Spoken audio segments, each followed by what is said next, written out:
kuna wacan daawada meel walbo aad joogto waxaad ku soo dhawaataa janaal kale waaye filmis oo hadaana kale kuu soo gudbiya warbixinadii ugu dambeeyay ee la xiriira arrimaha Bollywoodka.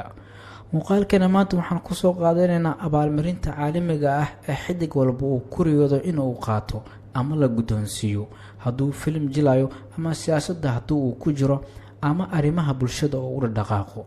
waa abaalmarinta National Award oo ay dowladda Hindiya bixiso. waa abaalmarinta aysan haysan xidigada hadda ugu caansan Hindiya sida Salman Khan iyo Shah Rukh Khan.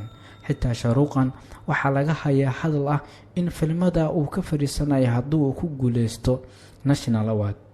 haddaba warbixintana maanta waxaan ku soo qaadanaynaa xidigada ugu badan ee haysta abaalmarinta National Award, qaybta actor-ka ugu wanaagsan ama actor-ada ugu wanaagsan.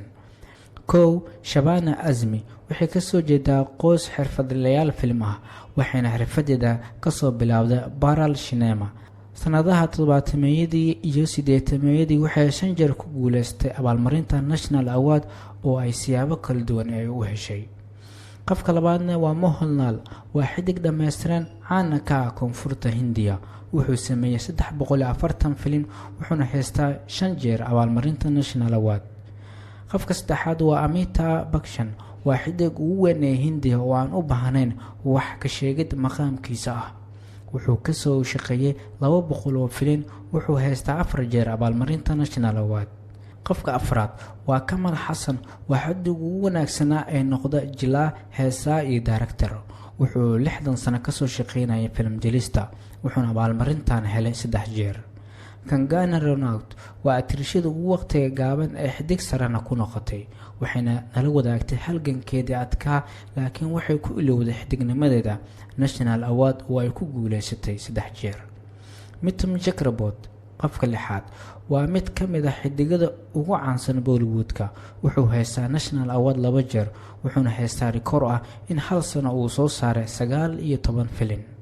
qofka toddobaad waa Sanjeev Kumar, waa xidiga ugu weyn ee ibad Bollywoodka ay soo saaraan.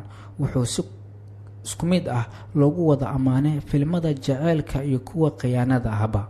wuxuu caan ku yahay doorka Thakur ee filmka Sholay, wuxuuna haystaa 2 jeer abaalmarintan.